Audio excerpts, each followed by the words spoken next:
espiritualidade, outro aqui. Então, de vez em quando eu vou enfraquecendo. Quem não estiver ouvindo, levanta a mão aí, faz um tchauzinho, que eu dou um gás ou a gente aumenta o volume lá. Bom, hoje nós vamos falar sobre homeopatia e espiritismo. Esse assunto engloba vários outros. Vamos começar explicando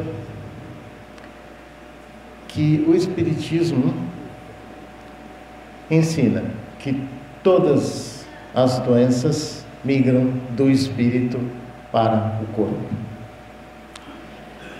Existe uma capa, uma bateria, um elemento vital que envolve o nosso corpo, intimamente ligado ao espírito, e através desse corpo vital, desse corpo etéreo, que as doenças migram e se manifestam. O nome doença eu uso porque é preciso utilizá-lo para que vocês entendam do que eu estou falando. Mas doença não existe. Deus não castiga ninguém, não é? Deus ensina, Deus dá oportunidade para que a gente evolua. O que a gente chama de doença é um processo depurativo. Você está eliminando do seu espírito coisas que precisam ser eliminadas. Você vem aqui com um programa muito extenso a cumprir, e dentro desse programa está a limpeza do seu perispírito, a limpeza da sua alma.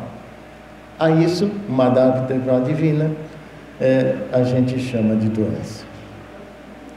Eu não uso mais essa palavra, só uso quando eu preciso me comunicar aqui dessa forma.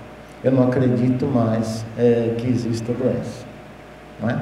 Mas vamos falar essa palavra ainda algumas vezes aqui. Muito bem. Jesus determinou que um de seus auxiliares próximos, uma pessoa de grande valor espiritual, viesse ao mundo implantar uma nova ciência médica. Esse cara se chamou Samuel Hahnemann. Ele foi o criador da homeopatia, né? Ele morreu mais ou menos 13 anos antes de Kardec editar o Livro dos Espíritos. Eles não se conheceram pessoalmente, mas ele foi um dos precursores do espiritismo. Jesus o mandou diretamente para fazer o que fez. Então ele, um médico, aos 14 anos ele já era auxiliar de um cirurgião lá, né? E depois ele se tornou médico e depois se especializou, criou a homeopatia. Ele não acreditava nos métodos alopáticos, não acreditava no método da medicina. Ele sabia já, claro, vindo de onde vem, que existe o espírito e que existe uma camada, um tônus vital que nos comanda. E interferências nesse tônus vital causam o que a gente chama de doença. Então esse cara sozinho montou a homeopatia. Ele criou um método seguinte: se a pessoa tem reumatismo, ele vai pegar produtos, plantas que causariam reumatismo em uma pessoa sadia. Pega aquilo, vai diluindo e faz uma poçãozinha bem fraquinha e começa a dar para a pessoa que tem reumatismo. Essa pessoa, ao longo do tempo, começa a criar defesas. O organismo aprende a se defender e essa pessoa ou sara do reumatismo ou fica muito melhor. Agora, tem hora que não é para sarar. Tem hora que você tem que drenar aquilo que o reumatismo está te provocando. Então, aí começa a briga entre a ciência alopática, a medicina normal, e a medicina homeopática. Vamos voltar um pouquinho atrás sobre aquela capa de energia que eu acabei de dizer, aquele envoltório vital. Hoje em dia, os cientistas americanos já conhecem Vários cientistas no mundo também já conhecem essa capa. Os russos fazem estudos sobre isso há muito, muito tempo.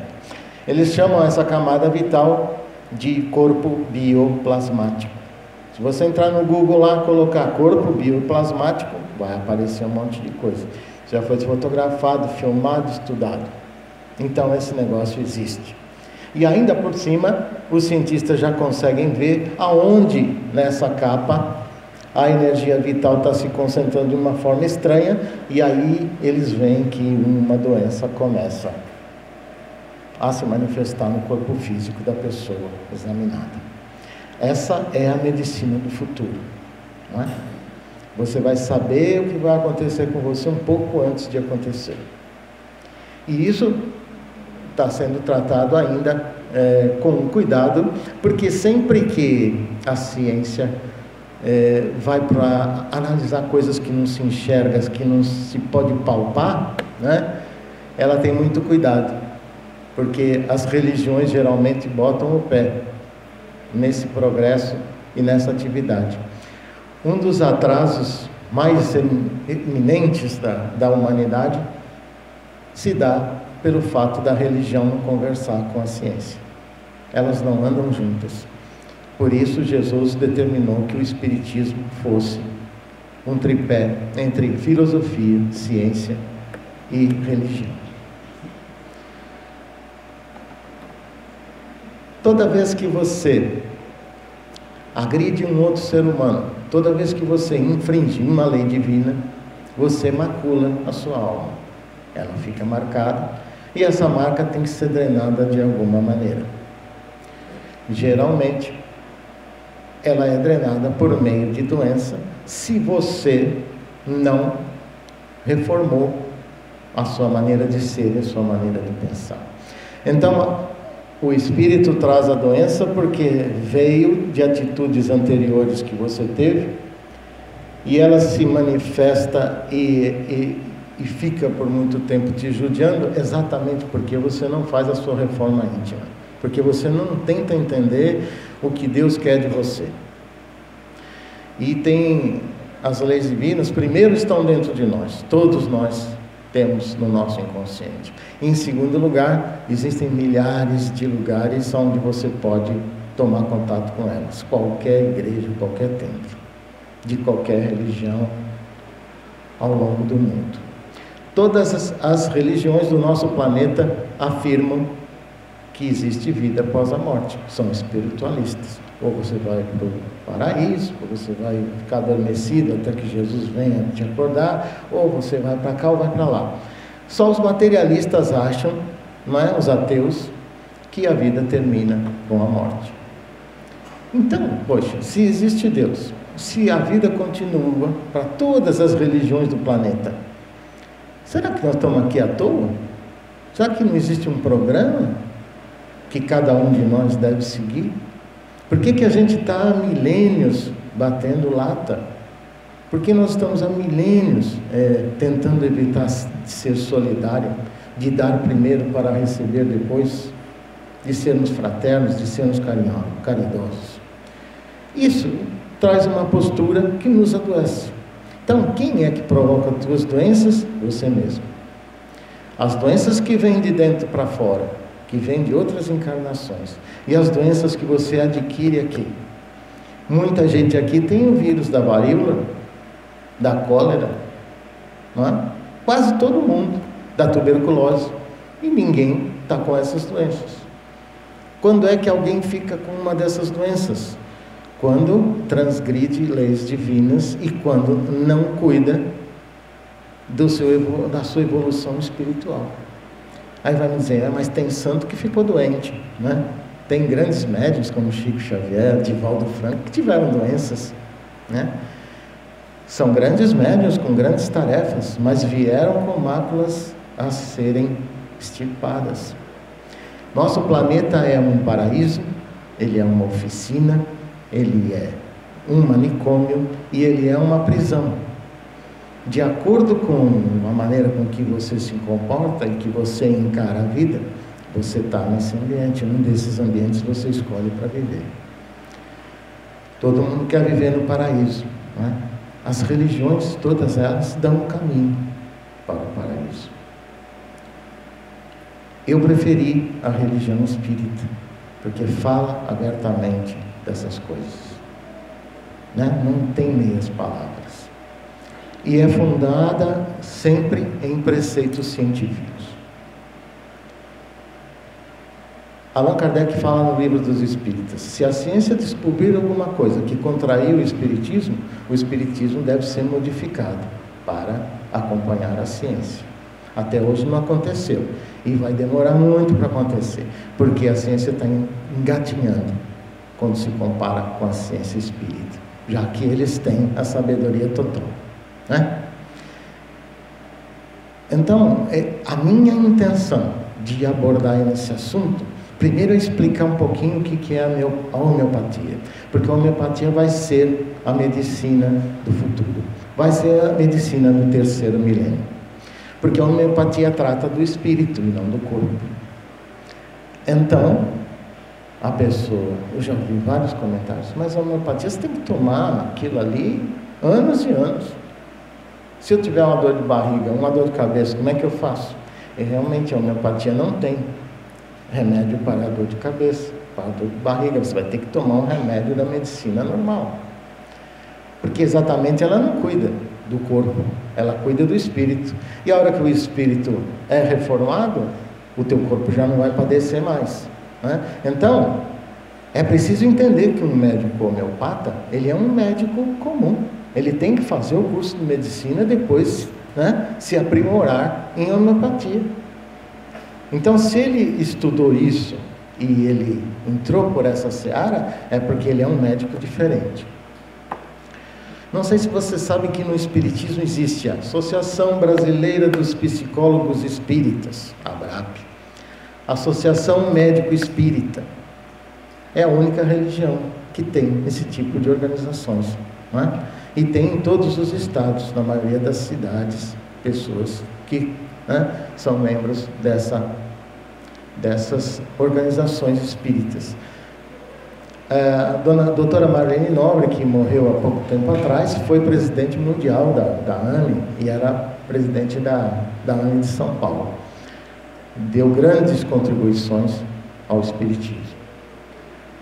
Então, gente, a gente precisa entender que viemos de um lugar, estamos passando por aqui em missão de aprendizagem e de depuração e voltaremos para a vida maior.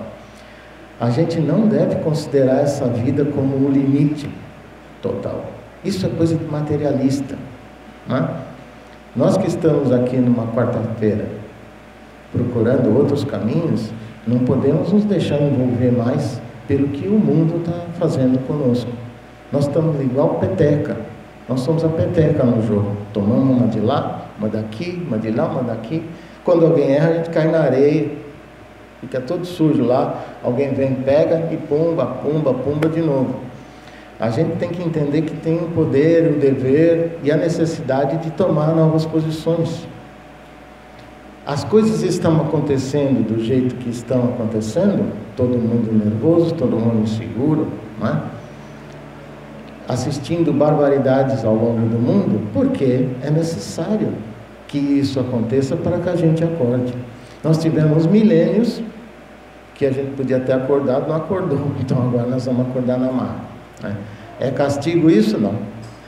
Tudo que te acontece de bom e de ruim serve para a sua evolução.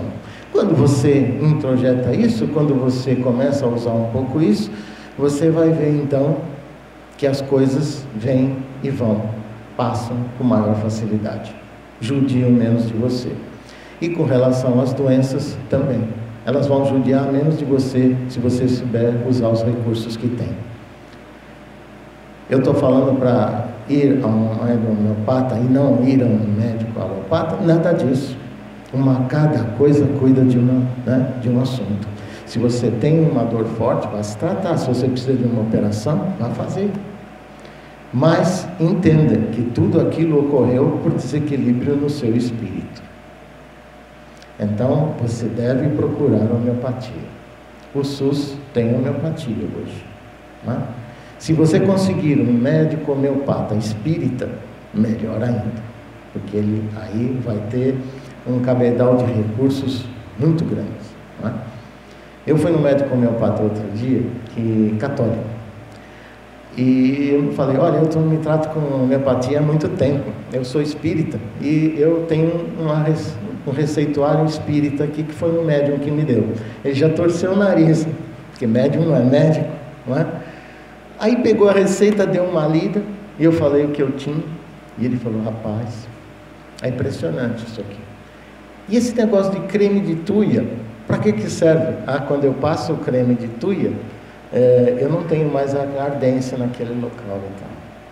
Ele falou: impressionante, vou pensar nisso, vou analisar isso direitinho. Então, ele se curvou ao receituário do médium, que eu fiz lá em São Paulo há muitos anos atrás. E é assim que a coisa funciona. Você primeiro precisa estar consciente de quem você é, do que você quer fazer aqui. A partir daí você tem uma ligação com Deus. Deus pulsa dentro de você. Jesus falou claramente: vós sois deuses, farão tudo o que eu faço e ainda mais. Quando vai ser isso eu não sei, mas um dia nós faremos tudo o que Ele faz, nós saberemos tudo o que Ele sabe. Ele é uma pessoa que tem, que a gente saiba, 4,5 bilhões de anos de idade, né? Deus entregou para ele uma bola incandescente e pediu para ele formar a Terra. Os nossos cientistas afirmam que a Terra tem 4,5 bilhões. Se ele já era um Cristo naquela época, imagina hoje a sabedoria desse homem. E é Ele que nos comanda, é Ele que nos guarda, é Ele que nos protege. Então, por que a gente não tem a fé necessária para fazer as coisas que devemos fazer? Eu mesmo não consigo, não. Eu leio, estudo, mas eu sofro influências do meio ambiente.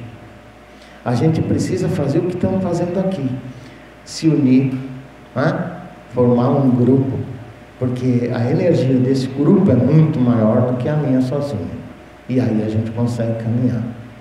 Nós estamos aqui numa casa especializada em formar pessoas para a nova vida, Nós temos cursos aqui gratuitos. Começou agora segunda-feira uma batelada de novos cursos. Quem já conhece o Espiritismo pode entrar no segundo, quem não conhece nada entra no primeiro, tem o terceiro, tem o quarto, A gente tem gama de curso para atender todo mundo. O Espiritismo tem que ser estudado, é uma ciência completíssima e complicadíssima. E a gente deve aproveitar o tempo que tem aqui. E nós estamos à vossa disposição. As aulas começaram agora. Quem quiser ingressar no primeiro ano, ainda pode. É só conversar comigo, vir aqui numa segunda-feira, antes das 8 horas, e você pode mudar a sua vida. Eu tenho feito cursos há muitos e muitos anos. Quando eu não estou dando aula, eu estou estudando, Mas eu não me afasto da escola de jeito nenhum. E eu tenho assistido pessoas mudarem completamente de vida, e de personalidade e de gostos ao longo desses anos todos que eu trabalho com isso, Quando eu cheguei nessa casa aqui há 3 anos atrás, vindo de São Paulo, eu cheguei aqui, me matriculei no TE para fazer tratamento espiritual na terça-feira e no curso no primeiro ano. Quando eu estava no final do ano, eles me pegaram para dar aula no segundo já. Mas se eu tivesse chegado aqui, falando que eu sou isso, aquilo, não teria tanto efeito de como a gente fez. Através do caminho da humildade, eu e minha esposa resolvemos fazer isso, Então, a gente tem que se considerar sempre aluno. Eu sou um estudante, eu sou um aluno. No Espiritismo não existe papa, padre, supervisor, nem coisa alguma. Todos nós somos sempre alunos. O planeta Terra não nos permite sair daqui anjos. De vez em quando vem um anjo nos ajudar, vai embora, mas ele já chegou anjo aqui, como o Samuel Hahnemann, por exemplo, que fundou a homeopatia. Esse era praticamente um anjo. amigo de Jesus, auxiliar direto dele. Tanto era elevado que depois de 13 anos que ele morreu, ele já estava ajudando a escrever o Livro dos Espíritos. No Livro dos Espíritos, no prefácio do Livro dos Espíritos, aparece o nome dele lá, entre os espíritos que ali ajudaram, Santo Agostinho, Santa Teresa, São Luís e etc. Todos os santos da Igreja Católica. O Espiritismo não tem preconceito com religião alguma. Vê valor em qualquer religião. E aconselho que vocês também tenham respeito por todas as religiões. Que a gente pare com esse negócio de tratar a religião como se fosse time de futebol. Mas você nasceu gremista, você não pode mudar de time, senão você vira casaca. Então você nasceu católico, você não vai na igreja, você não topa com aquilo não fala com você, mas você não pode sair dali. Então você passa a ter religião nenhuma e passa a sofrer. É preciso ter equilíbrio, é preciso buscar o equilíbrio. Porque a gente chega aqui invariavelmente, todos nós doentes. Agora começam a vir pessoas extremamente saudáveis e extremamente competentes, que vão tocar o mundo daqui para frente. E aí quando a gente voltar para cá, vamos voltar numa boa, vamos voltar numa situação muito melhor. Então estudem, se dediquem, não tenham preconceitos. A homeopatia começou lá em 1780. Até hoje ela só levou bordoada. Agora a Organização Mundial de Saúde, há uns anos atrás, aprovou o método homeopático. Então é uma medicina não reconhecida, porque os médicos alopatas não gostam muito de homeopatia, não. Não é que ela é reconhecida, mas ela será reconhecida daqui para frente. E ela está à disposição, procurem. É uma ajuda para que você coloque seu espírito na posição central, para que você consiga raciocinar melhor e se posicionar melhor na vida. A homeopatia e o espiritismo são duas forças que podem fazer e ajudar você a salvar a sua encarnação. Porque o número de pessoas que chega lá e fica completamente desorientada e doente de saber que jogou a vida fora, com picuinha, pagando conta, é muito grande.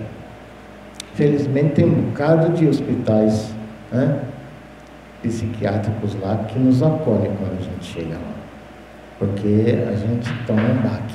Um cientista toma um baque ainda maior, um médico às vezes fica doente quando chega lá e vê as atrocidades que cometeu aqui. Então ele estava completamente errado e era um ignorante materialista. O médico é um mecânico. Nós somos uma máquina maravilhosa, divina, espetacular. Então a gente precisa de mecânico de vez em quando. Mas a gente precisa primeiro tratar do espírito. Alguma pergunta? Muito bem, minha gente, espero que tenha sido útil a nossa conversa, que vocês se animem a ler, a estudar o Espiritismo. Estamos de braços abertos aqui para receber vocês na escola. E eu tenho visto ao longo desses anos todos que em 3 anos de estudo a pessoa é outra pessoa. E mesmo quem saiu no meio já não volta a ser o que era. É uma seara maravilhosa. E com bases filosóficas e científicas que vai atender a todo mundo, vai responder a sua pergunta. A Biblioteca Espírita é monstruosa, a sua pergunta estará respondida ali. Muito obrigado a todos, boa semana, aproveitem em paz.